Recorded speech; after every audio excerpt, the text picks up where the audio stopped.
In the tapestry of life, where every thread holds a story, America in Black and White emerges as a haven for the voices echoing through the heart of our communities. In this podcast, we wade through the rivers of our collective experiences, celebrating the vibrant hues of change brought forth by the whispers of hope and the roars of action. It's more than just a conversation. It's a journey into the heart of our society, illuminated by the light of those daring to dream and do. Join us, and let your voice be the melody that guides us toward a dawn where every color finds its place in the masterpiece of our shared destiny.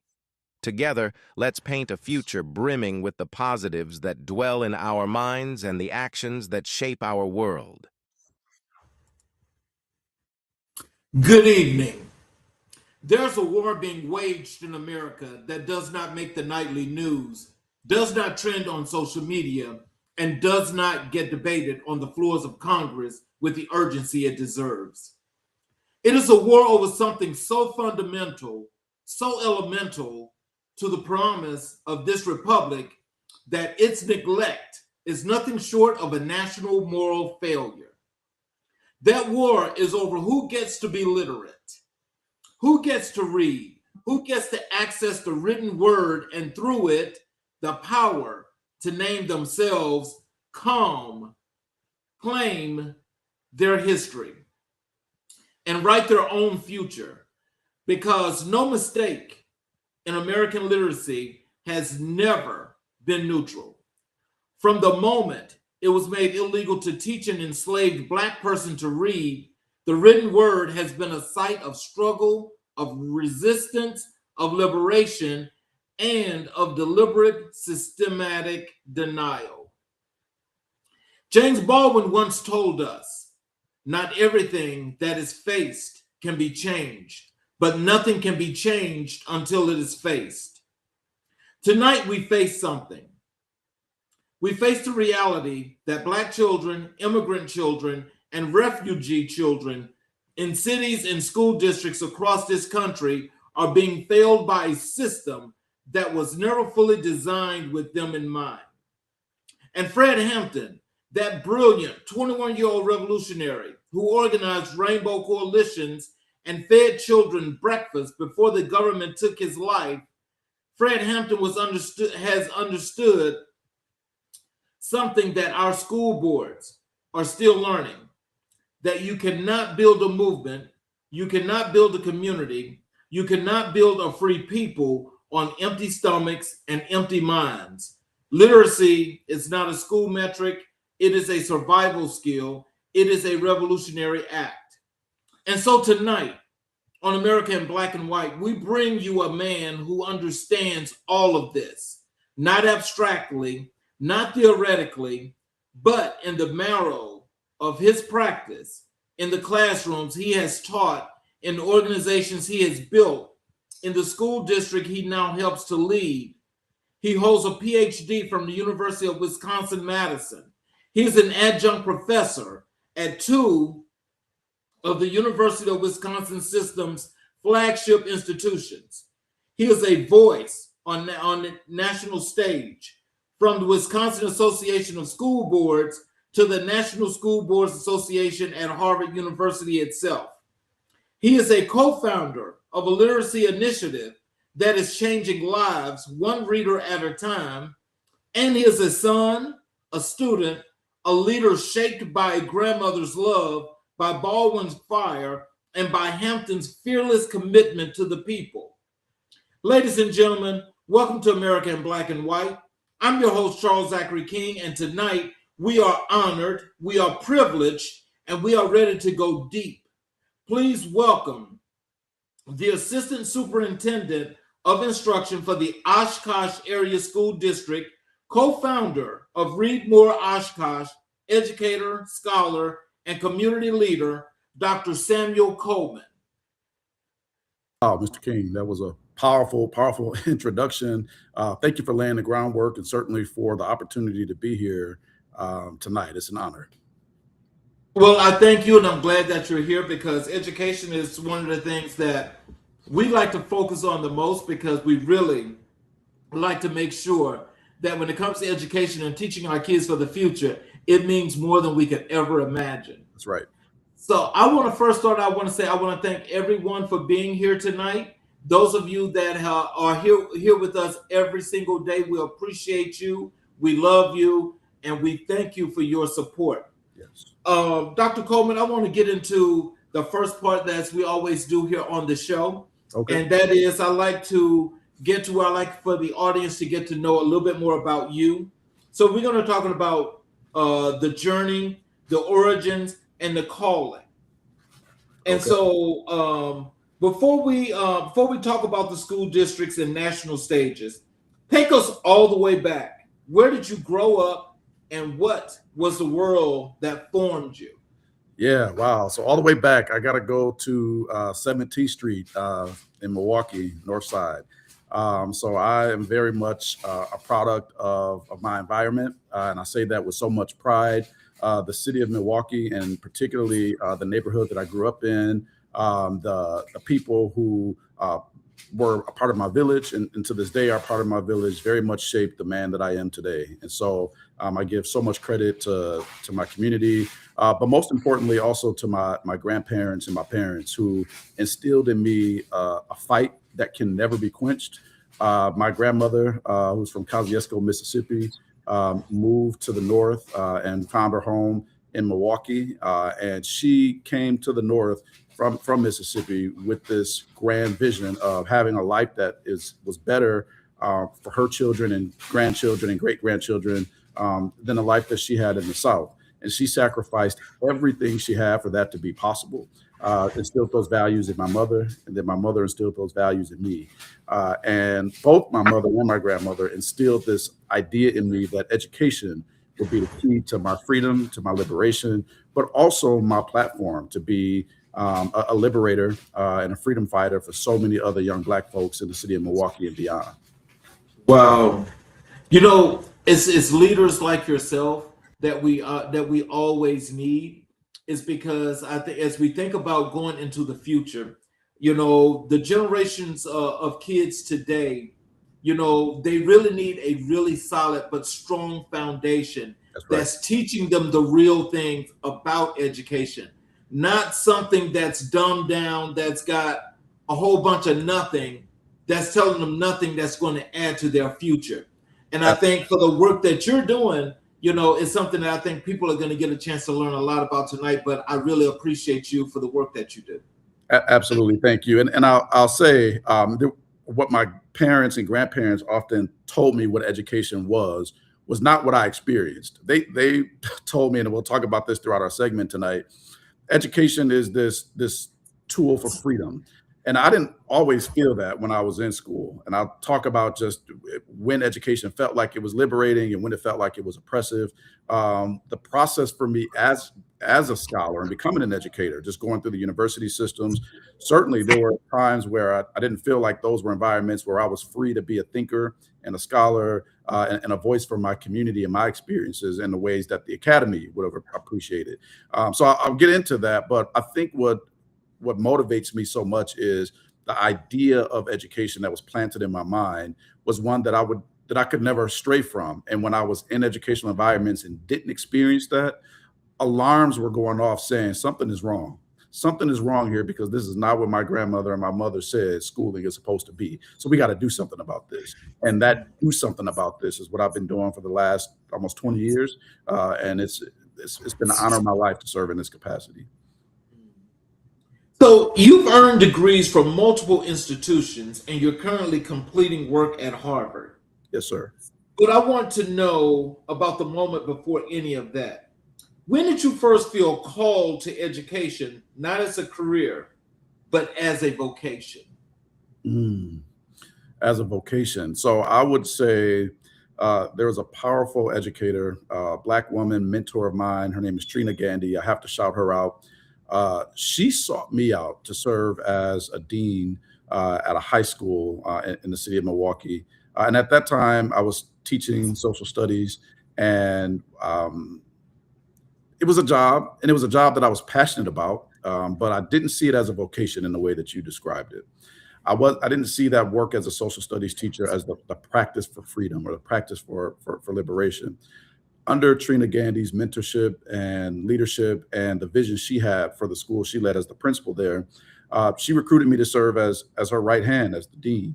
And it was from that moment that I had a role model who lived this work as an educator, lived this work as a leader, who was willing to push against every narrative or any status quo framework that would suggest anything less than excellence for the students who walk through those doors or for the educators who serve them. So it was at that point when I realized, like, this isn't something that I just show up and do from 7:30 to 4:30 or 7:30 to 3:30. This is, she used to use this word, this is my life's work. So when I think about a vocation, I think about that being, you commit your life to this work.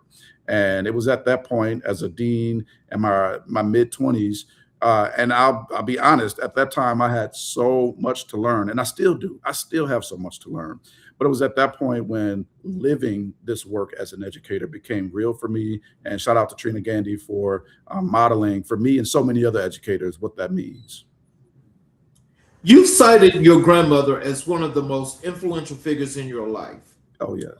What did she teach you, not about school, but about people, that you still carry into your every room that you lead? Yeah.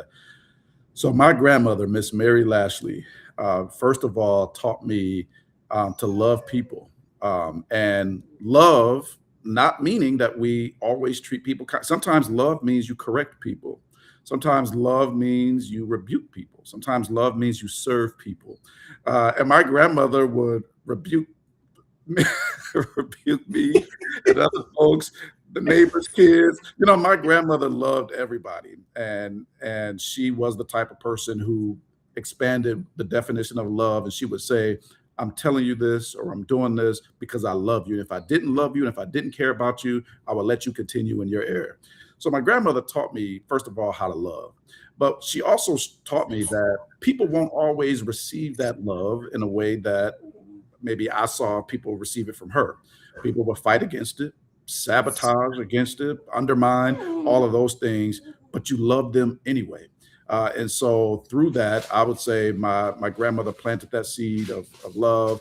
Also, to be suspicious of people.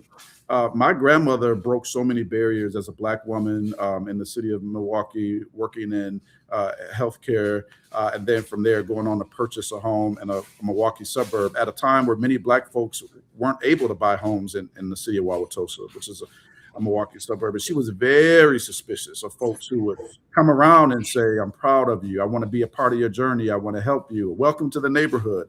And so she also taught me to determine who people are by the fruit that they bear. So don't just listen to the words that they say. Don't just listen to or pay attention to the things that they do. Pay attention to how they treat people, even if they think nobody's watching. And that's something that I've taken with me throughout my years, both as an educator, but just a son of the city of Milwaukee, is that suspicion, the I would say powerful suspicion, not suspicion in a way where I want to keep people at a distance, but I pay attention to what people say, to what people do, to how people treat other people. And I also hope people do the same thing for me, that they're paying attention to not just what I'm saying or what I'm doing, but how I'm treating folks, how I'm living my life. So, were there moments in your own educational journey where you felt the system was not designed for you? And if so, how did those moments shape what kind of educator you decided to become? Yeah, there were many moments. So the thing is, when I was a student, how I wrote, how I carried myself on the page was not how I presented myself outwardly. I was the kind of person who people would see me and say, like, oh, there goes trouble. And I probably should have sent you a couple of pictures when I was a teenager for you to feature this. But how I appeared to people was very much it was not the identity of a scholar. People would have probably classified me like as trouble. And so when I would write, when I would submit projects, I was always accused of cheating or plagiarizing or having my older sister, who's much smarter than me, having her write my work for me. And that wasn't the case, but it to me, it began to show me that blackness and brilliance, if it didn't look a certain way, it was always going to be suspected as less intelligent or treated as less intelligent, if not packaged in a certain way. And that stuck with me throughout my entire life. And I got to a point in college where I would dress up to go to school, and like literally would wear a button-up Oxford. Sometimes I wear a tie, sometimes I wouldn't, but I felt like I had to do that. Even to this day, when I go to work, the very rare occasions that I'm not in a shirt and tie, people do a double take, like, "Oh, I didn't even recognize that was you." But it was I had to take on this image. I felt like, and I'm recovering from this, but from those early ages, always being second guessed because my intelligence on paper didn't look like what people were seeing in this black body that I live in and exist in.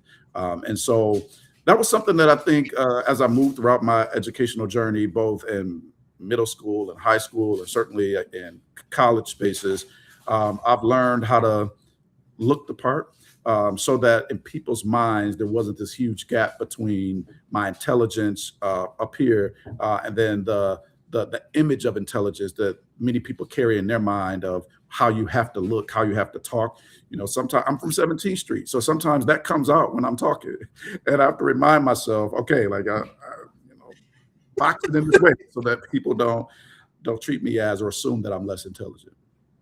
So let me ask you this, as you've gone throughout your life and you're here at this point now, and thinking about those very things, did that make an impact to just change you, or did that have an impact to give you an understanding as to how to be in the system and just be better? Both. And I'm now coming to this point where I'm not trying to conform to the system. But yeah, at that time, I felt like, if I'm going to navigate this space, I got to play the game. And as Black folks, we are so guilty sometimes of saying, like, you got to know how to play the game. And so maybe this is not what you truly believe, or maybe this is not how you want to show up or present yourself, but you got to play the game. And so for so long, I've played the game and I've mastered it. And at this stage of my career and my journey, I'm not interested in playing the game. And so I would say the answer to that question is both. But I'm also at this point now where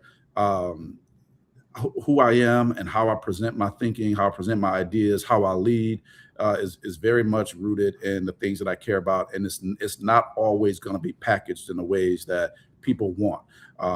When they see, Sam Coleman, PhD on paper, yes, there's going to be a certain set of expectations for what that means when I show up to do a keynote or when I show up to do my job. And I'm always going to carry myself as a professional, but in so many educational perspectives, being professional is shaped by through a white lens of here's what that means for white middle-aged men, perhaps for what professionalism looks like.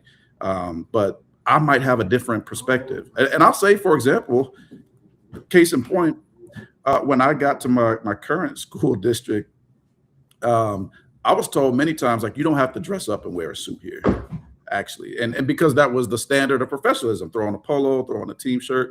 But at that point, I'm like, but this is who I am. Like, this is how I present my excellence. And so, but it raised the bars. And so then I started looking around and seeing other folks showing up with suits and ties every day, or, on a Tuesday or Thursday. And it's like, oh, okay, like it's changing the atmosphere and the climate around here. So I became, as I worked to conform and present myself in a way that would be respected, certainly some of that grew on me. But I also make it clear that my identity is not rested in what I wear and my title and what I drive.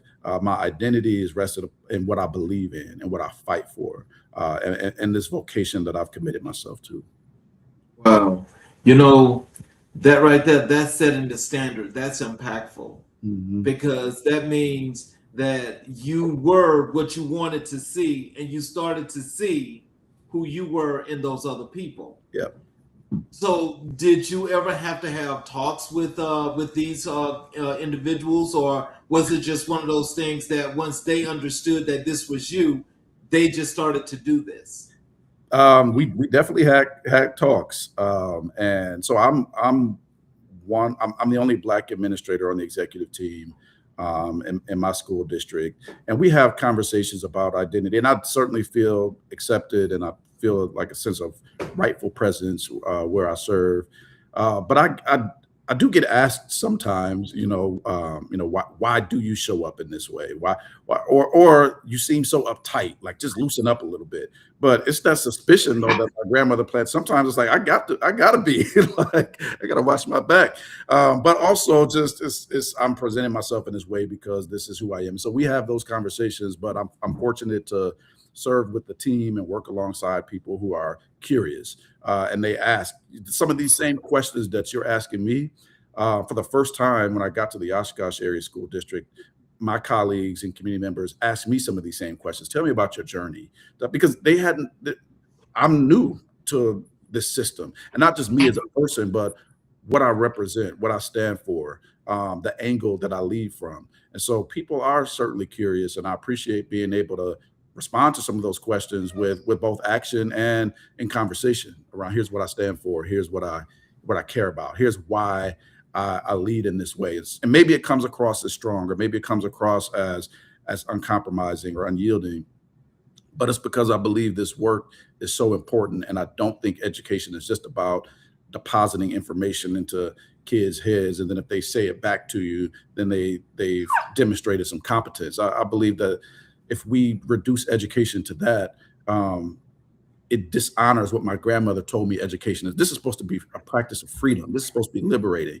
But people didn't hear that. People weren't talking about that education in that context here in Oshkosh before I got here, with education as a tool for liberation. And so I appreciate being able to engage in those kind of discussions and hopefully raise the bar and raise the standard beyond how people dress, but also I want them to think about this work in that same way. So, literacy is at the center of your life's work. Yes. When did you first understand personally, visually, that literacy was not just a skill, but a form of power? Yeah. Well, I didn't know it at this time, but when I looked back at when I was a elementary student, I've always loved reading. But I was one of three Black students in my class in my elementary school through fourth grade, and it was for some reason assumed that I couldn't read, and I always loved reading. So during my recess times, instead of being able to go out and play with my friends, instead of being able to um, do the things that everybody else was doing in recess, playing basketball, right? And I had to go to this reading van, and I didn't mind because again, I loved reading. So, but Right. I noticed, like, why is this woman coming to get me out of the class, out of the fun classes, to go practice how to read, as if I don't know how to how to read? I don't know this stuff. But eventually, I was like, fine. I mean, I like it, so I mean, I like reading, but I noticed the opportunities I was missing out on because there was an assumption that I couldn't read. And some of those opportunities, being able to learn how to play an instrument or go into art class or being able to just exert energy by running around. When you don't have the ability to read, though, and that happens even today, when we think about when the literacy intervention blocks occur, students who need this additional support, it comes at the expense of another passion or another outlet or another interest that they might want to pursue in many cases. And so I didn't know it at that time, but as I've gotten older and I've realized how much opportunity people don't get access to, not because they're getting literacy help, but because they don't have the literacy skills to be able to access those opportunities. So I personally, when I think about all the doors that have been opened for me, it's because of my command of the English language, my ability to write contracts, read contracts, write MOUs, um, interview well and present my ideas, conduct research and present that research. I've had so much opportunity, and all the doors that have been open to me, I believe it's a direct reflection of my ability and my strengths in the areas of literacy. And people who are just as intelligent as I am, or more intelligent as I am, but don't have the strong command of the read, the spoken, the written English language, they have a very different life trajectory and a sense of confidence, or even a sense of belonging. You know, I've so many people, like, I don't experience imposter syndrome when I go in places. I'm like, oh, I'm supposed to be here. I belong. Right? It's y'all pleasure that I'm here. So, you know, but there are so many people who move through the world with a sense of insecurity, and it's often connected to I don't want to try to say something and it comes out the wrong way because I'm not framing it right, or my literacy skills from a reading perspective or writing perspective aren't strong enough, so I don't belong in those spaces or in those rooms. And so many brilliant leaders who I've mentored and who I've worked with over the years, who absolutely belong in leadership spaces, they opt out themselves because they are concerned that they'll be mistreated, or that they just don't belong in those spaces, simply because the reading skills that they had a right to didn't get developed when they were coming up. So how has your sense of calling evolved over the course of your career? And what does it mean to you now to be an educator compared to what it meant when you first walked into a classroom? Yeah, so when I first started my work as an educator, I saw myself as a mentor, as a father figure, as a big brother.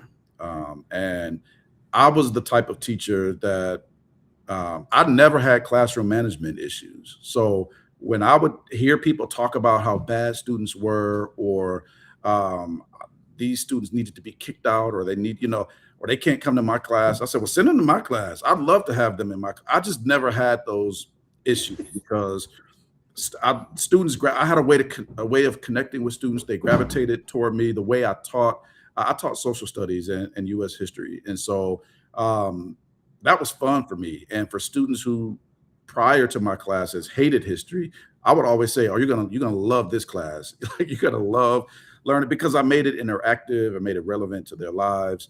But I saw myself as a role model, big brother. I didn't see myself as somebody who was using or leveraging education as free, because when you're a big brother, father figure, role model, the folks who are under that leadership will always come to depend on or revere that leadership as above them. I've since switched my thinking, and I say this often when I talk to young folks, and if I'm in a room, I always say the most important people in any room are the youngest people in that room. It's not the folks with all the titles and the accolades, the leaders, the big brothers, the OGs, actually the most important people in that room are the youngest people there, because they're going to inherit and either continue or destroy what we're working to build as the leaders and the OGs. So if we don't provide a space where they are able to fall deeply in love with who they are and appreciate who they are and respect who they are and become what their fullest potential would allow them to be, if we don't do that with intentionality, and if I don't do that as an educator with intentionality, I've set a situation up where everything I'm working to build could either be undermined, ignored, or disregarded. When I think about all the things folks like Fred Hampton and Malcolm X and all these leaders I can just name off, what they wanted for Black folks, if we don't know that and we don't buy into it, I bet they would be rolling in their graves right now when they look at the state of Black America. And not that they would be, because this is not what they wanted for us. But I don't believe that young folks came up under a liberation practice where they could take hold of what the dream was and the vision was and make it their own in a way that furthered their own self-determination and independence. So for me, I switched it up. I don't want folks to be dependent on me. I want folks to be committed to self-determination. And I've even reframed what self-determination means. Self-determination, I used to talk about, that this means that you are determined, you are gung-ho, like I'm going to accomplish something and nothing is going to stop me. And that might be true. But I've also expanded the definition of self-determination to mean you get to determine right now who you will become. So it's not about just being unstoppable. It's about being the architect of who you will be. You get to decide, you get to determine who you'll be. And if you don't determine that for yourself, this world will. James Baldwin wrote about that in his book, Fire Next Time, when he advised his 14-year-old nephew. And he said in this book, and I'll quote it, "You were born into a world that's spelled out with brutal clarity and in as many ways as possible that you are a worthless human being. You are not expected to aspire to greatness. You are expected to make peace with mediocrity." He was telling his nephew, this world is going to determine who you are if you don't determine it for yourself. And I'll tell you, they have determined at best you'll be mediocre.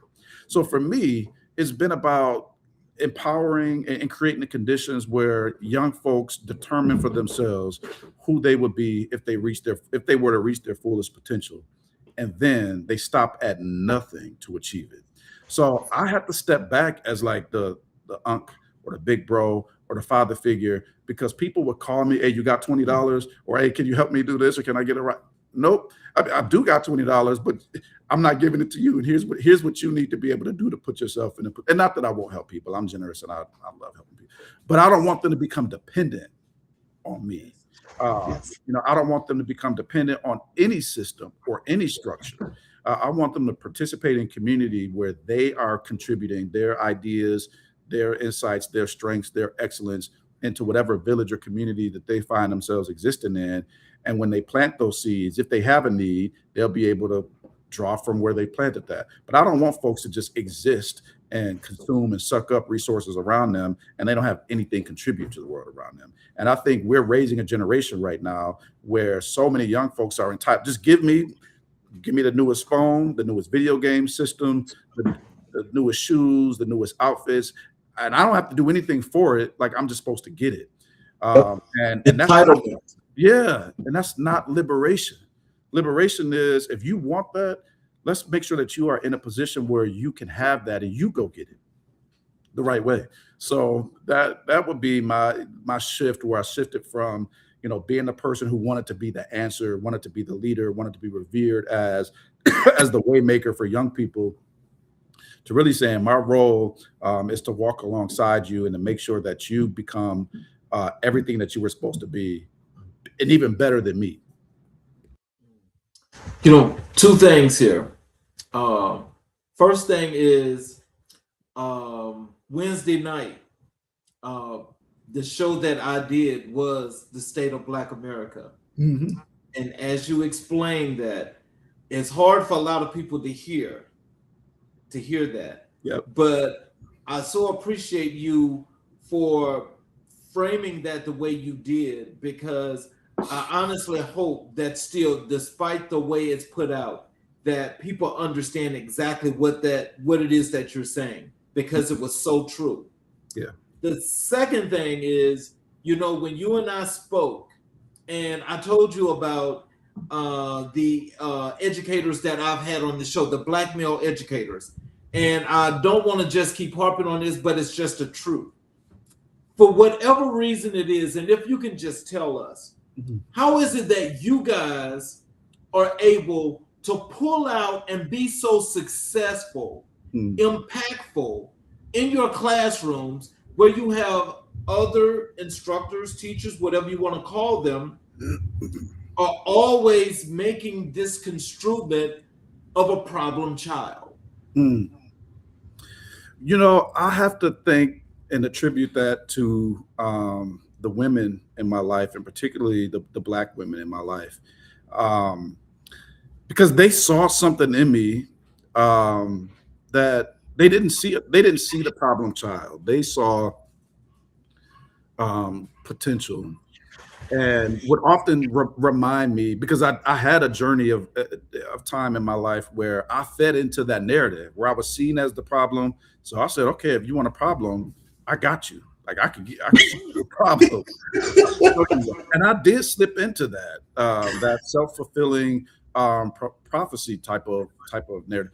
But I had women in my life. One, a former teacher of mine, Miss Sarah Looker, Tabia Jones, Denise Pitchford. I had folks in my life say, "You're better than this. This is not who you are." And so that voice, but also just my grandmother's voice and reminder to me, just really planted a seed in me for who I'm supposed to be. So I can't attribute it to pulling myself up by my bootstraps or having the wherewithal or the foresight on my own. God sent some powerful women in my life along the way to remind me of the greatness that I have in me and to correct me, as I talked about earlier, that love that my grandmother had, that rebuke. And so I've gotten that along the way from people who I respect, from people who nurtured me, people who have just loved on me. And so they could give me the real and give me the truth in a way that I would say, yes, ma'am, you're right. Yes, ma'am. And I needed that. And I would say having that for me, and I know different people have had different experiences, but for me, that's been one of the most important aspects of being able to defy the odds. But again, I can't say I beat the odds on my own. I'm a part of. I have a circle of love that I'm a part of, that I belong to, and it's too many people to name, but they believe in me and root for me and hold me to a standard, and so do the young people who I can't let them down. So if I tell them what this educational experience and experiment is supposed to be, if I don't live that out, and they see me collapse or me fail or me falter or me become less than what I'm supposed to be, how does that give them something to look forward to?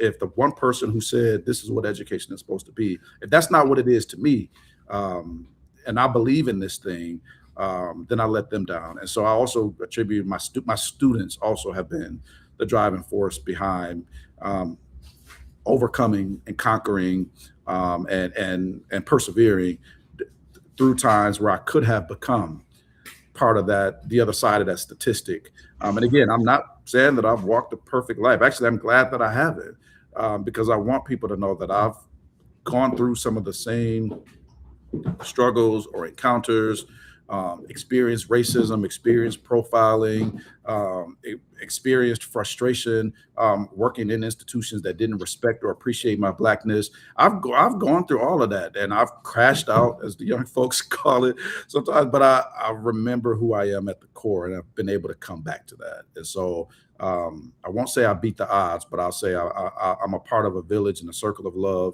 who has continued to lift me up during times or instances where I could have easily fallen through the cracks.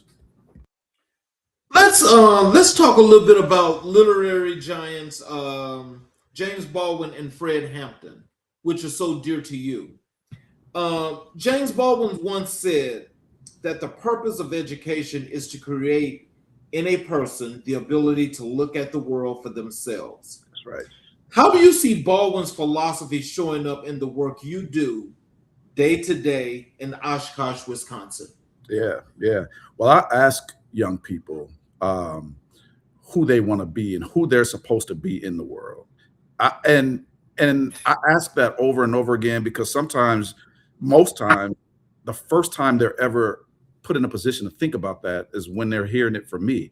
If you were to consider why you were put on this earth, why are you here? And if you don't accomplish what you were put on this earth to accomplish, what are the consequences of that?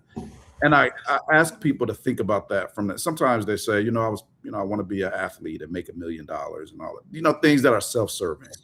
But I ask them, do you really believe that you were put on the earth for that? Like, look at the world around you and think about, what does this world need and what can you contribute? What do you add to this world to make it a better place so that it's better than how you found it?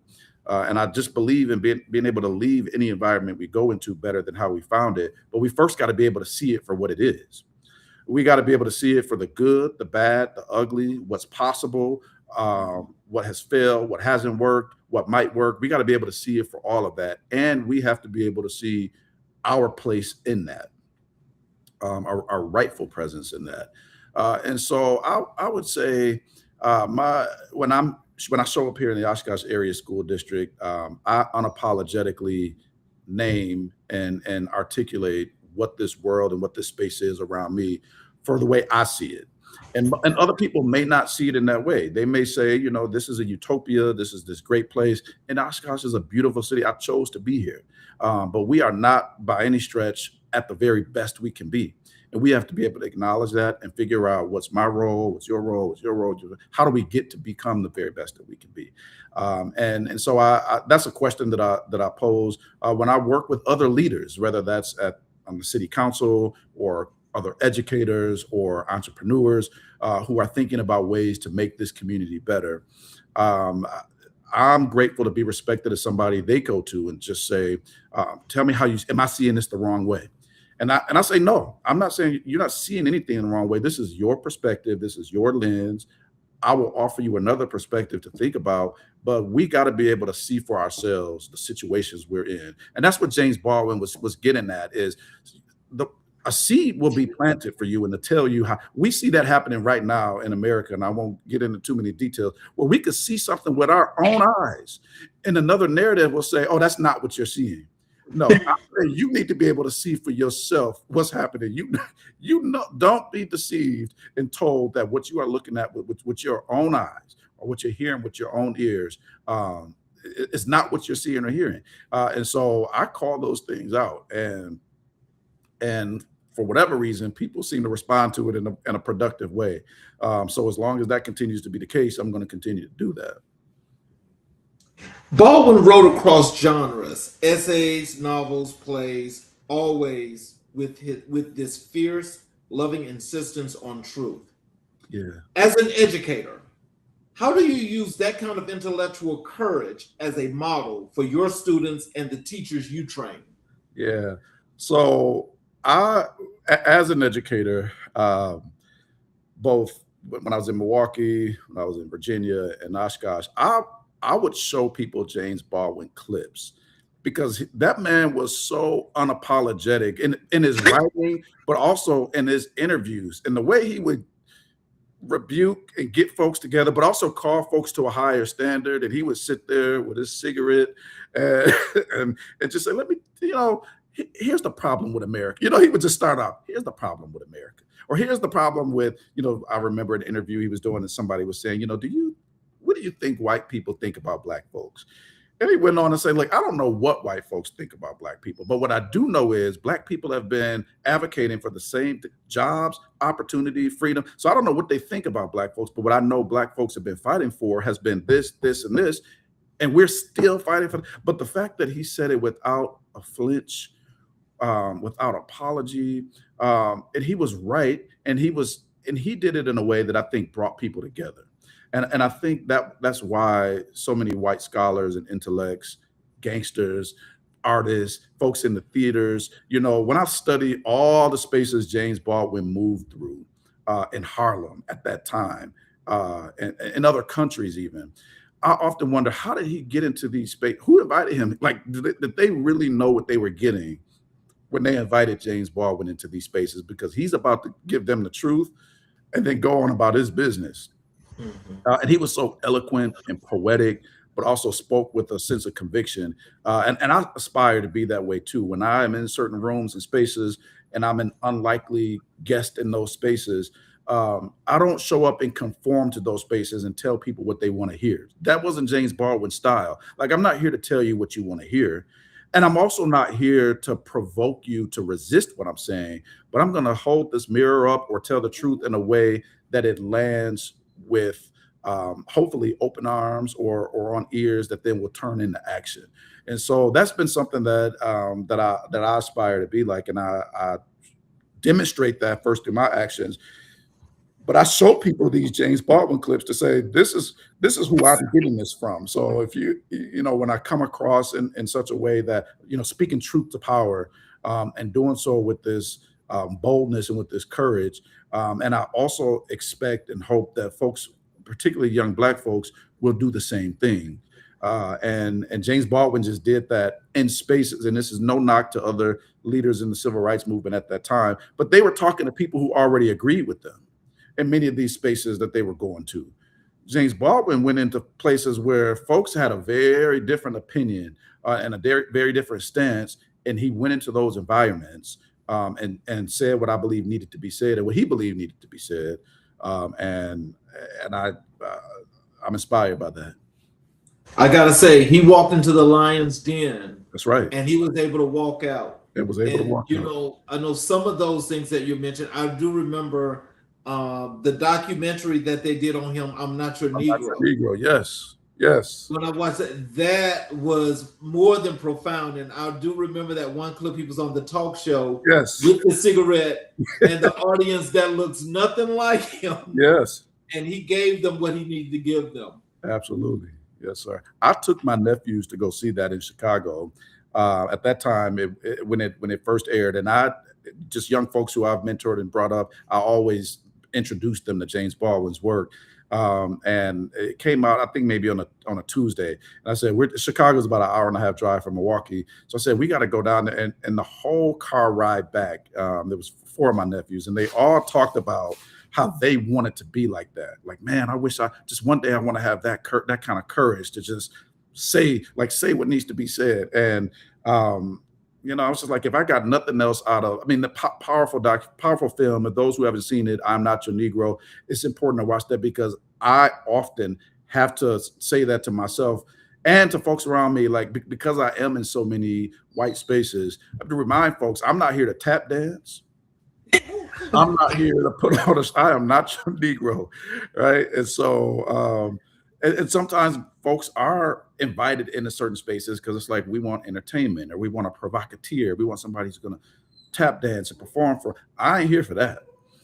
I'm here to be a part of this liberation work. And so James Baldwin's, that film, I'm Not Your Negro, resonates with me, particularly because of the type of spaces that I'm often in. But I want to make it clear when I'm in those spaces, here's who I'm not, and here's who I am.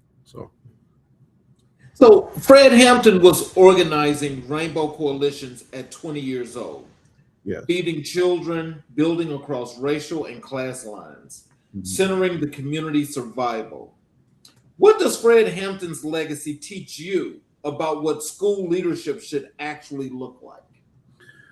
Yeah, well, there's so much. I think, first of all, what Fred Hampton was doing in Chicago was profound, because many people didn't believe that the racism, the oppression existed in the North.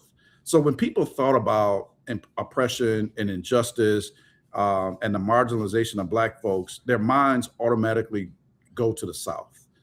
And what I appreciate about Fred Hampton is he put a spotlight on what we all know is happening here in the Midwest and in the North, in places like, at that time, Chicago, Milwaukee, Cleveland, and other places. But he was willing and daring to take on and to be the founder of a chapter of the Black Panther Party and start an organization that gave kids an opportunity to first of all have the nutrition that you need to be able to engage in school at a time when nobody was doing that. So we think about, where did school lunch, free breakfast come from, particularly in urban communities or communities occupied mainly by Black folks.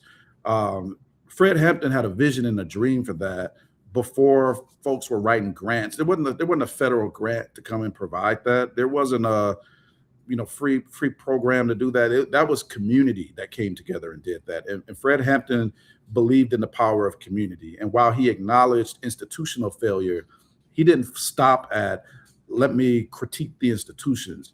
He believed that where an institution fails, and many times institutions are doing exactly what they're designed to do, that's where community is supposed to step up. That's where community is supposed to be the solution. And so where so many people are looking to the government or looking to institutions to come and solve the problem, at a very early age, before the world was able to chip away and beat down the belief and the hope in Fred Hampton. He said, no, we can solve this problem as a community. We don't need the government to solve it. We'll solve this problem. And I think there was so much power in that because he really believed the power is there with the people. And I believe that to this day. There's an organization here in the city of Oshkosh that I have the honor of working with. The organization is called SAPO, and you talked about that in the introduction, just the work that they're doing to engage community in problem solving. And certainly it doesn't mean that we aren't going to advocate for education systems and justice systems and political systems and governmental systems to serve all of its people. But that work is going to take our lifetime, the next generation's lifetime, the next generation's lifetime. So what can community do to be a solution or to intervene right now? Fred Hampton believed in that. I certainly believe in that as well. And I have a lot of critiques, probably too much to talk about in this show right now, around where I don't believe government is ever going to be effective in intervening. And that's where we need community to step in. And Fred Hampton modeled that. And unfortunately, he paid the price of his life for that. But I believe his life will be in vain if we don't carry on that vision to say people need to be part of the solutions here in our communities. We're not waiting for somebody to come fix it. We're not waiting for somebody to come solve it. We can solve our own issues. And I live out the principles of Kwanzaa in that way, where we talk about just who we are supposed to be to each other and in community. We can solve our own problems, be our own solutions. So Hampton said, you fight racism with solidarity. In your work with Black immigrant and refugee students, communities that are sometimes positioned against each other, how do you build and sustain that solidarity across difference? Wow, I don't know. I don't know because that's still a work in progress. But what I will say is when I talk to folks who here in Oshkosh, who we all, for the most part, we all want the same things. We might have different information about how we got here or why we're in this position. And I think that's where a lot of division comes into place, where folks get caught up or they fixate in how we got to this place. And I'm very aware of America's history. I'm very aware of the foundation on which this country was formed, where literacy was illegal for Black folks. And that wasn't just in the South. And so I'm very aware of the consequences of Brown versus Board of Education, where we lost thousands and thousands of Black educators, and our workforce has never recovered. So Black folks still represent one of the smallest demographics of educators and educational leaders in America's public school systems. And I have no disillusion that was a consequence of Brown versus the Board of Education. But what I have come to realize is people don't have that information, or they think or critical race theory or studies of the actual law and historical facts divide people. So for me, it's like, all right, we don't need to, if talking about the origin, how we got here makes it difficult for you to engage and be a part of the solution, what do we want for our community right now? It's just like people who say, well, why do we have to celebrate Juneteenth? And I'm just like, well, do you say that when we ask why do we celebrate the 4th of July? You don't ask that question. But if that gets in the way of you being able to acknowledge, appreciating and respecting and wanting freedom for everybody, fine. Let's not start with Juneteenth. We'll come back to that later. We'll come back to it, but let's not start there. So for me, being able to start from places where people can get on board, that's been how I've been able to work across differences, where meeting people from a starting point where they can engage. And so what I found is people here in Oshkosh, people in Milwaukee, people across, we want and we believe that everybody has the right to read. So if that's where we all, now people might have different opinions for why we see these disparities in reading. And Wisconsin has one of the widest gaps in achievement as it pertains to reading between Black and white students than anywhere else in the nation. And I believe that is a solvable problem. But I'm also not disillusioned to that. That is not because Black folks wake up and say, I don't want to read, I don't care about reading.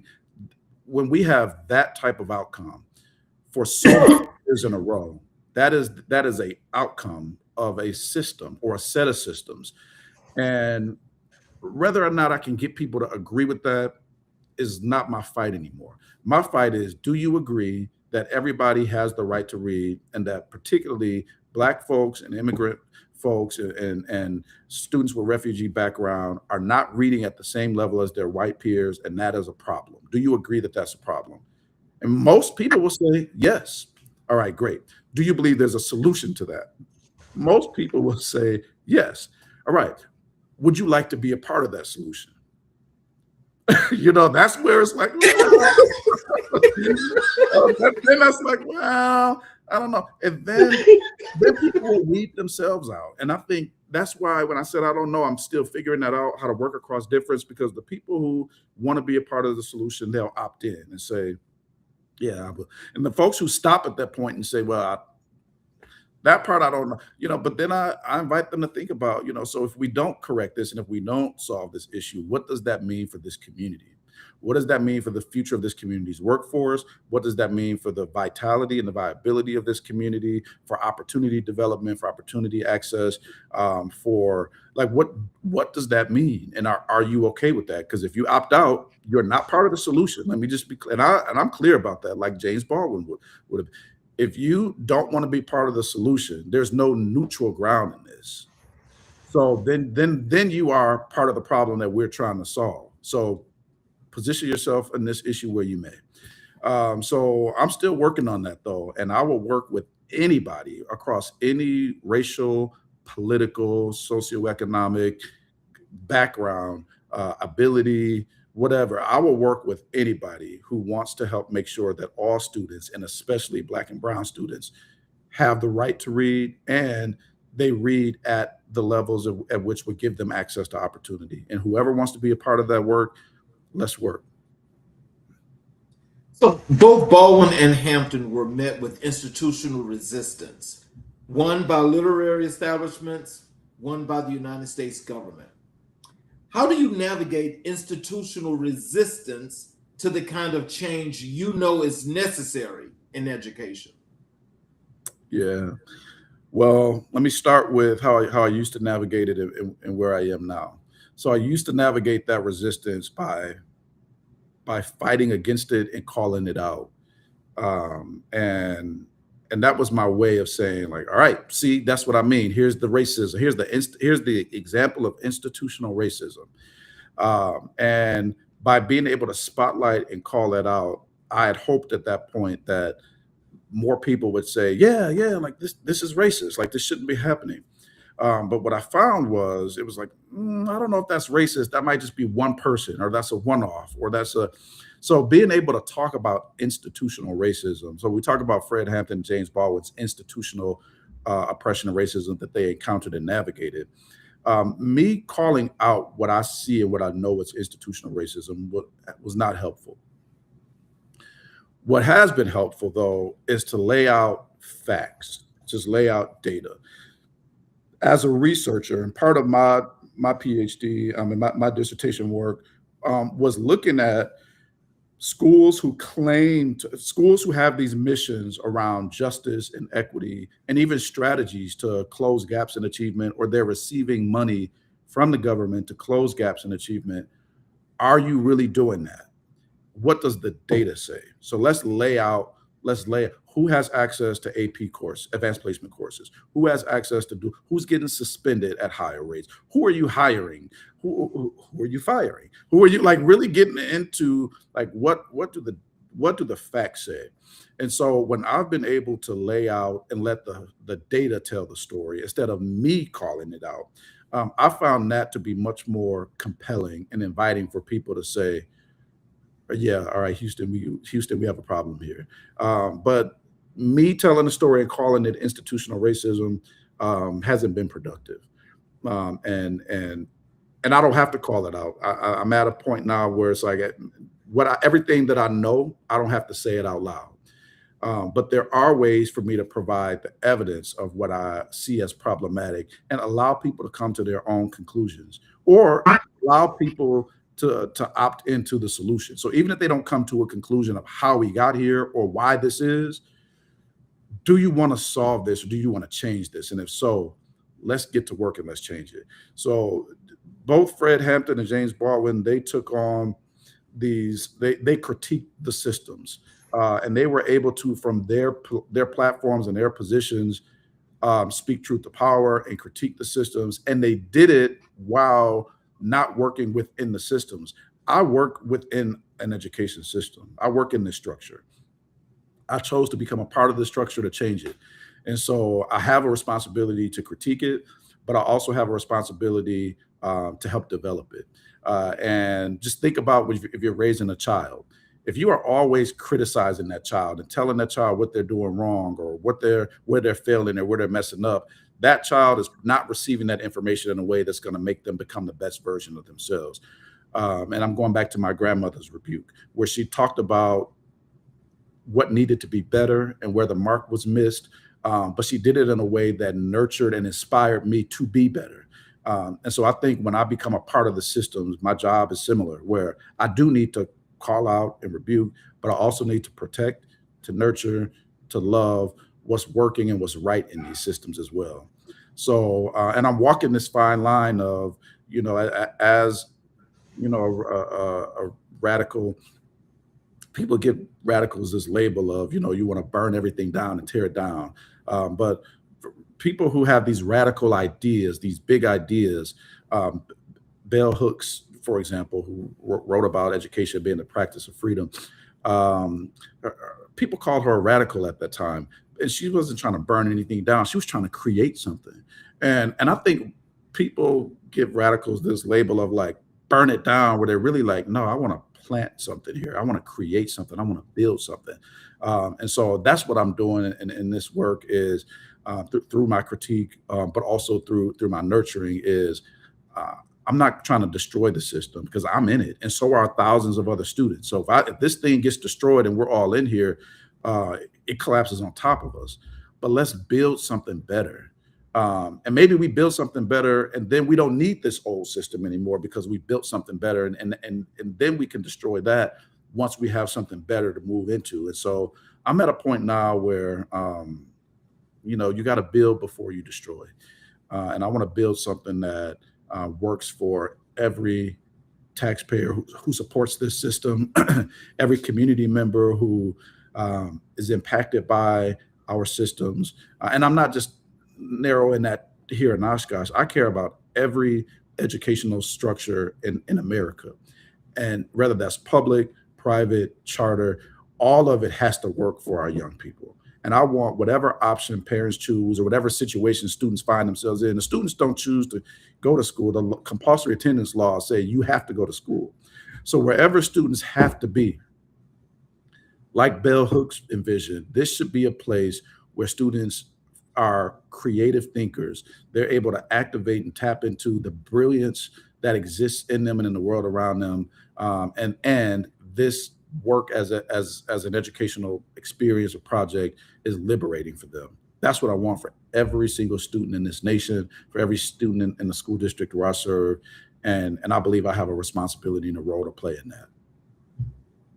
So if you could sit Baldwin and Hampton down with today's school board members and superintendents for one conversation, wow, what do you think each of them would say that those leaders most need to hear? I think starting with Baldwin, he would light his cigarette, even though you're not supposed to smoke in public institutions now. And he would probably talk about the hidden messages about identity that students are getting. What are we as a board? What are we as a community telling our students about themselves and about their future when they show up to our schools? And not what we want, not what we think we're saying. What are the messages that students are getting when they show up to these schools? And then what are the indicators of that message? What does achievement look like? What do our attendance rates look like? What do our suspension rate? And we need to look at that as indicators. James Baldwin talked about, again, the society that his nephew was being brought up in. and is spelling out with brutal clarity and in as many ways as possible that he was worthless. So James Baldwin talked about, like, we're not just saying, like, what I think you can become one day. You have to really look at what the conditions and the environment are communicating, not just the words coming out of people, because then folks are living in this contradiction where it's like, well, you tell me you love me. It's like an abusive relationship. Like, you're saying this thing, but the conditions and the experience and the feelings is something different. So I think James Baldwin would say you have to narrow the gap between what you say you want for every student and the messages that students are getting for what they believe they're getting out of this place. Like, there's too much space between what we say we want for students and what they're actually getting. And I think James Baldwin would say, like, we got to close the gap.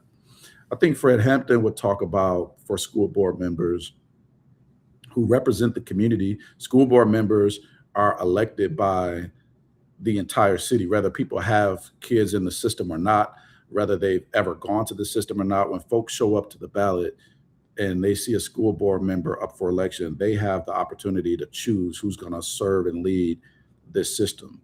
And I think Fred Hampton, who was so community minded, will probably remind our board members of their responsibility to the community, and remind them of the role that, as elected leaders in our community, the role that they have to play to be the solution to some of our community's risks and challenges that we face.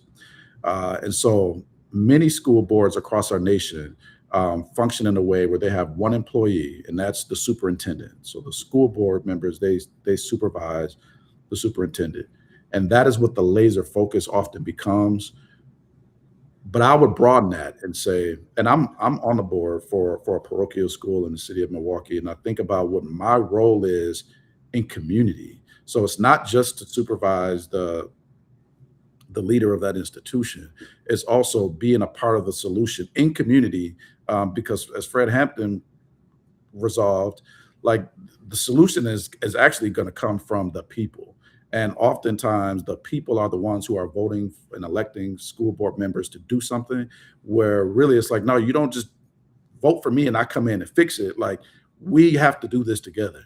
And so I think Fred Hampton would remind our board about the role community plays in improving the conditions we live in. So we can't stop at cast a ballot and vote for me, and then I'm going to go fix the issues by holding the superintendent accountable. It's, once I get in this position, I have a responsibility to engage, to invite, to exist in community with the constituents of this community, so that we can improve the conditions our students learn under, that our teachers teach within, that our leaders lead within. But we got to do that as a community. Let's talk a little bit about the classroom and the community. Mm-hmm. You spent significant time as a literary teacher, specifically working with Black immigrant and refugee student populations. Mm-hmm. Describe what a powerful day in one of those classrooms looked like, and what did you see happen when a student connected with a text on their own terms? Yeah. So, wow. So I got to draw from my experience with SAPO and the literacy classes that we host, and the acronym for that program is BLACK, and we're building literacy and academic confidence in our kids. And when students showed up, when they come to this class on Tuesdays and Thursdays, usually get there around 4 o'clock and they'll stay till 7. So this 3-hour window, and usually it's after they've had a long day in school, in the same schools. Sometimes the same people who I've heard educators say, these kids are bad, these kids won't learn, these kids can't read. I love the fact that I can say, there's nothing wrong with these kids. They're not bad. They want to read. They can read grade level text. And I experienced that with them. And I'm not saying everybody has that impression about our students, but I have personally firsthand heard that about certain students. And I said, oh, they're going to be a great candidate for this class I'm teaching. So I go find out who they are and invite them into this program. And when students come into that space, it's like magic. Brother King, we're supposed to end most of at 6:15ish. They refuse. Many times they're like, we can't stop reading. We can't stop here. Like, I got to see what happens next. And I'm like, come on, y'all. I got to get up early in the morning. Y'all got to get up early in the morning. But they get so deep into the text. And we use grade level text. One of the books we use is Dear Martin by Nick Stone. And this text examines so much of life and blackness and current events in ways that the students connect to or that they're energized by, and they come alive both in the discussions they have, and the application of the lessons from the text, because we ask each other, and they ask me and I ask them, so what are the lessons from this chapter? Here's a reminder from this chapter. And how do you apply this? What would this look like in application tomorrow? Here's your reminder. And so as young folks are connecting to the text, to the characters in it, to the space where they respect the space, they take care of the space, they want to be there, they promote the space, they say, I know we're at our capacity, but can I invite my friend to come tomorrow? Can I invite my friend? Like, they want to be there. And it's because they feel loved, they feel respected, they feel successful. What Bell Hooks wrote about and talked about, what education is supposed to be, this space of liberation and creativity and authenticity. SAPO as an organization, they've created that. And I'm honored that they've invited me to come in and be an instructor in that environment.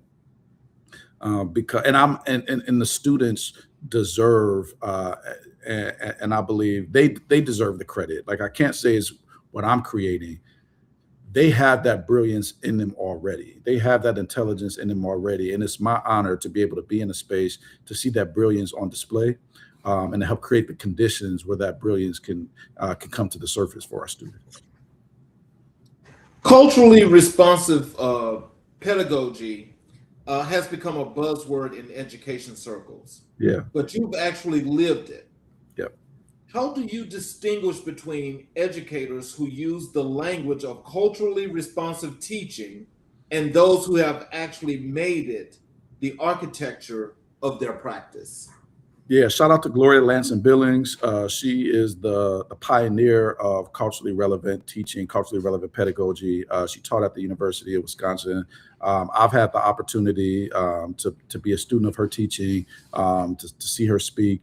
And so I got to go straight to the source, Gloria Lanson Billings, who brought this idea of culturally relevant pedagogy to the scene in America's educational landscape. As she talked about living, like, culturally relevant pedagogy is not just a practice that you do in the classroom. It's how you think about students. It's what you understand about the strengths and the assets that they show up with, about the cultural nuances, that you have to put yourself in a position where you want to learn about that and get curious and ask students. Because I think the distinction is when many people have assumptions about culture and then try to teach from those places of assumption.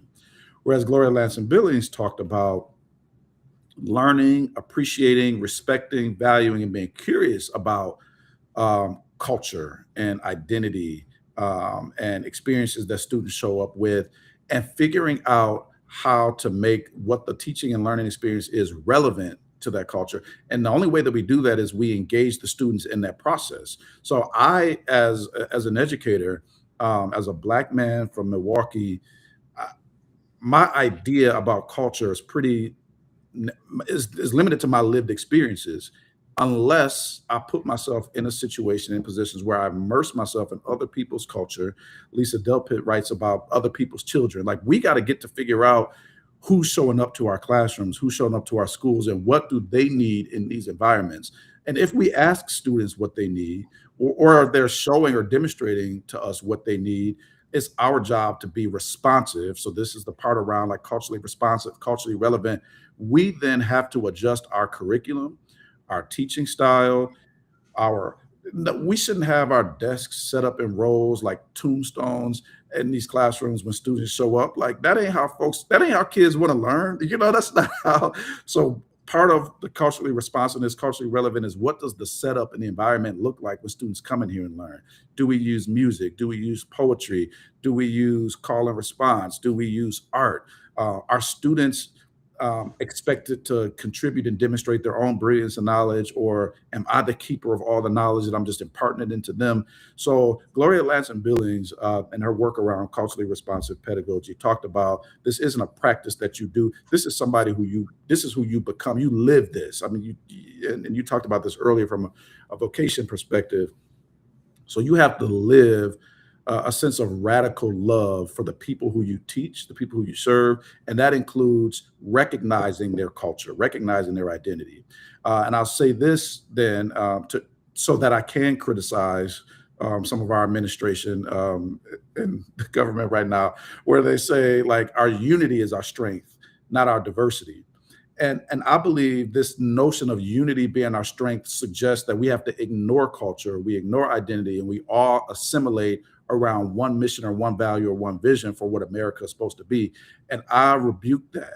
I believe that our diversity is our strength. We all have a different purpose for being on this earth. As I talked about with our students, why are you on this earth? What do you contribute to the world around you? What makes you special? What, your language that you speak, the upbringing that you have, the holidays and the traditions that you celebrate, all of that belongs in this space, and this space should respect that. And you should be able to feel like you can walk in this space and you don't have to conform to this environment to become that. And we're stronger when we appreciate that diversity, when we give that diversity a platform to shape this environment. So this is not a melting pot where everybody's supposed to blend in and be the same. That's boring, that's bland, that's mayonnaise. I don't want that. I want this to be like a rich environment where there's some flavor, some texture, some seasoning, and that belongs in this space. So our diversity is very much our strength, and culturally relevant pedagogy rests on that premise that we are stronger and our classrooms are stronger and better when we appreciate and recognize the diversity that exists within it. Wow. So, actually, I wanted to say that I think with that, I had a guest on that is doing some work with students. And he was talking about an innovative way in which he was working with students, and he was doing it with art. Mm-hmm. And so as I listened to you explain this, and I know that there's so much innovation that I think teachers can use or instructors can use. But when I think about, just from that art perspective or that music perspective, I mean, do you think that enhances the students? Because I think it kind of like the way it sounds to me, and just looking from that abroad as to just looking at what that space may look like, it looks like it's a safe space that gives kids more than just the option to want to read or do schoolwork, but it allows them to be that much freer in the thinking. Is that the way that process is supposed to work? 100%. So let's think about art and music, for example. Young folks, but let me just talk specifically about Black young folks for a minute. We are creatives. It's almost natural. And I'm not saying other folks ain't, but I'm talking about Black folks right now. And I remember when I was teaching, kids would like drum on the tables and stuff. And I would stop them like, hey, stop drumming. As soon as I need a drummer, I'm gonna ask you to drum something. But for right now, I don't need you drumming. But they would like make beats and stuff on it, just out of nowhere, just break out and start making a beat. And eventually I said, you know what, I could use this. Because the kid asked me one day, he said, you said you was gonna let me know when you need a drummer. How come you haven't asked me yet? I said, you know what? You're right. And it was clear to me that he remembers information. He's musically inclined. He played the drums at his church. Like just music was his thing. And so he probably was that kind of kid that always had a beat going in his head. And so 100%, we need to be able to create space in our classrooms where for students who are musically inclined in that way, they need a beat for them to be able to, or a song to be able to remember, what 9 times 9 is, or, whatever it's going to be. or to remember the Bill of Rights, go ahead, let's put it to a beat. Artists, students who, paint, draw, create, build. Again, just going back to Bell Hook's work around education is supposed to be this place where we create. So I 100% believe that when students can engage their creative minds in the learning process, especially when they're learning how to read or learning how to do math or learning these theoretical concepts, it sticks. It has that glue when they're able to create something along with it, to be able to either demonstrate their understanding or to be able to develop their understanding. So I believe arts integration is a part of culturally relevant pedagogy, and it 100% belongs in every classroom, not just in our elementary schools. And I see that mainly in our elementary schools across, and I've been in classrooms across our nation. I see a lot of that creativity on display in our elementary schools. Then I get to middle school and high school, and it's like everybody's looking on a Chromebook or a slide deck that's on the board, and they're just sitting there passively engaged. And that was never supposed to be. That's not the vision for education as liberation or education as a practice of freedom. To sit and look at the professor or the teacher demonstrate or show their knowledge or their packaging of the facts, and then we're supposed to just consume it. And Paulo Freire wrote about this in his book, Pedagogy of the Oppressed. Like, that is not what the design is. We're supposed to come in this environment and do something with this knowledge, create it, and then have some type of schema for how we apply this in the world around us. So I'm all about arts integration, music integration, poetry. I'm in a fraternity, so Kappa Alpha Psi, shout out to the noobs.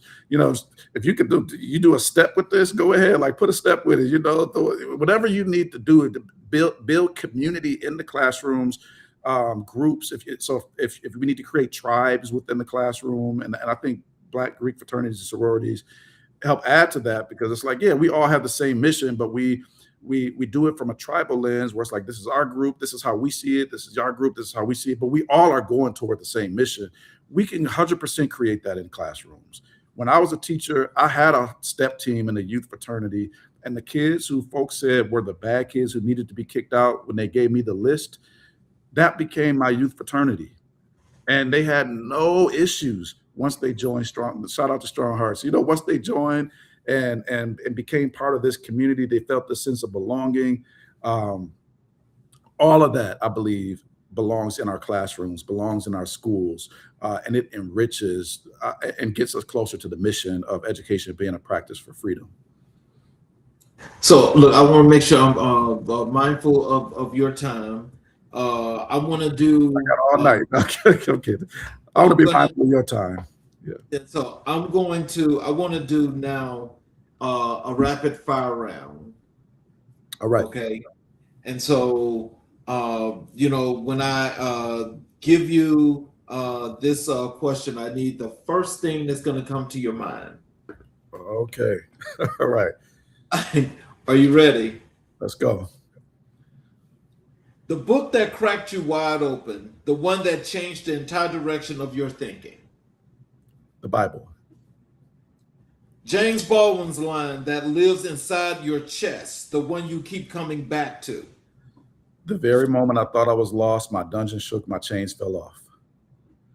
One word to describe the state of Black education in America right now. Fire. The teacher who saw something in you before you saw it in yourself. Describe them in one sentence. Miss Looker was a deep believer in my potential. Classroom or boardroom? If you could only choose one for the rest of your career, which one do you choose and why? Classroom every day. Where the teaching and learning happens is what I'm passionate about. It's what I was put on this earth to do. I'm a teacher by trade, and God has given me a gift to be able to connect with young folks. And as much as I love working with adults and working with policy and working with budgets, I come alive when I'm working with young people. Classroom every day. What is one thing about Wisconsin that the rest of America needs to know? There are Black people here in Wisconsin. Out, and outside of, and we all don't just live in Milwaukee either. Yeah, come on up. It's a great place. Come on to Wisconsin. The moment in your career when you thought that this is exactly what I am supposed to be doing with my life, describe it in 2 sentences. That would be when I got here to the Oshkosh Area School District, and I was tasked with reshaping our literacy program and being able to create a community-wide initiative and strategy along with a district-wide strategy within the system to improve literacy outcomes. That's what this is all about. Community being part of the solution and the school district internally doing its work to improve literacy outcomes for every single student.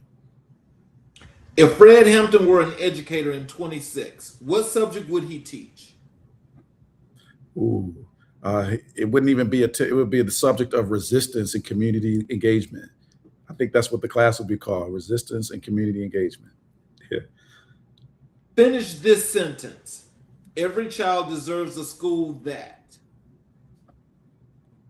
sees them for the fullest potential that they have in them.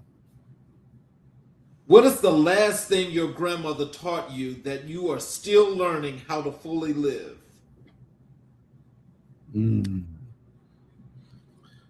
Yeah. Without getting emotional, you know, my grandmother told me when I show up in spaces, my grandmother called me Mister. That was her name for me. And she told me to show up and be a proud Black man every space I go into.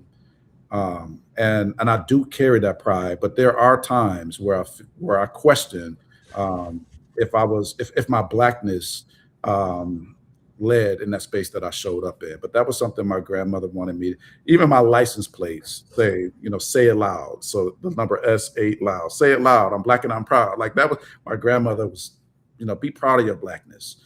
And I am. I'm 100% proud of my Blackness.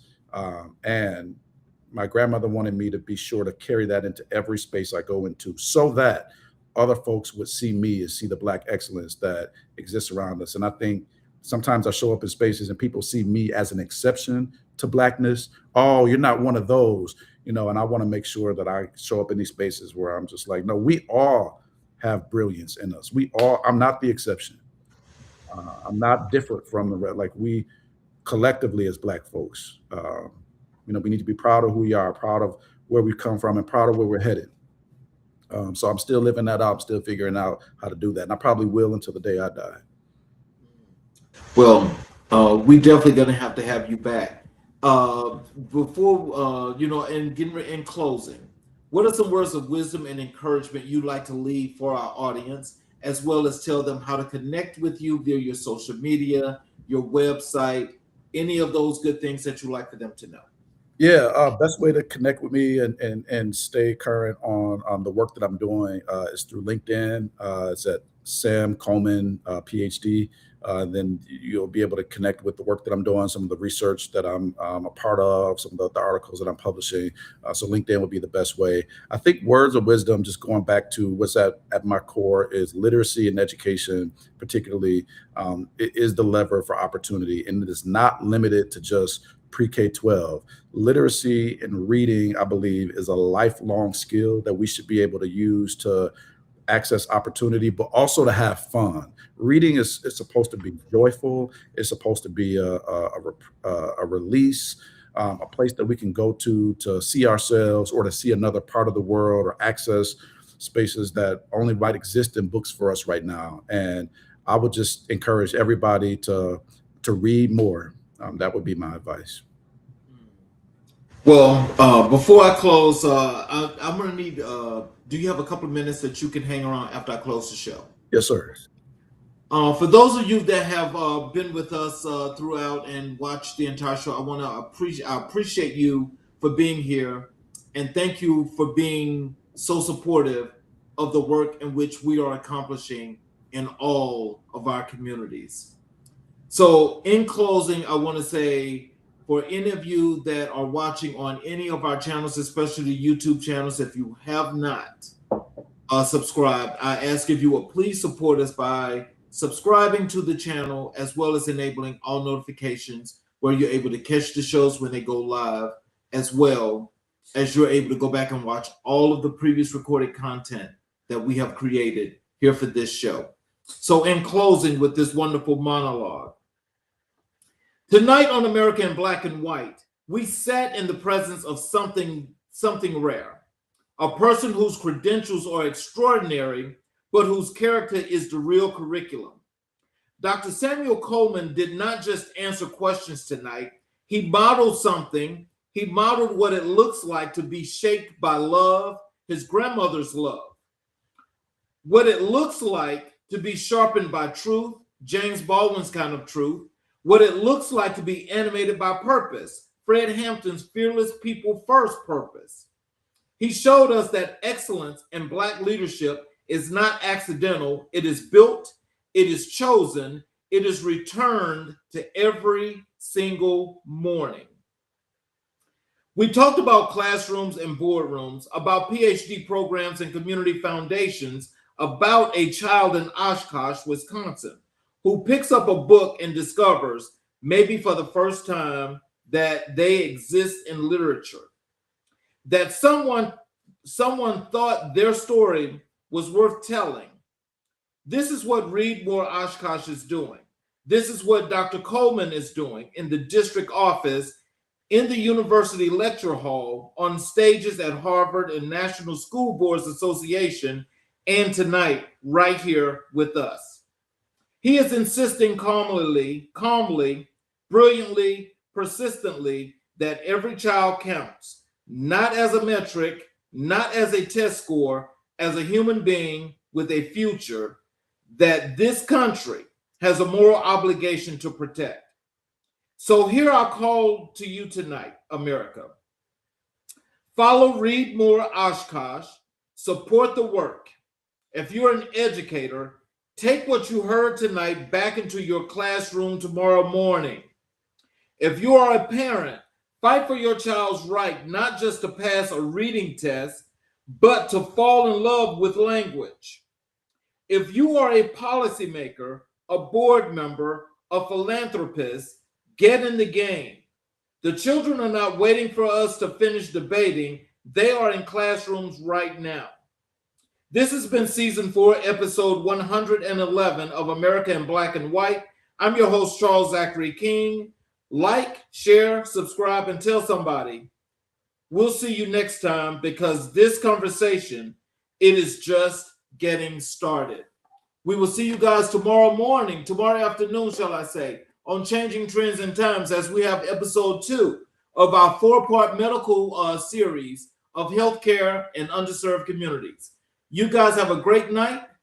Please come back and see us.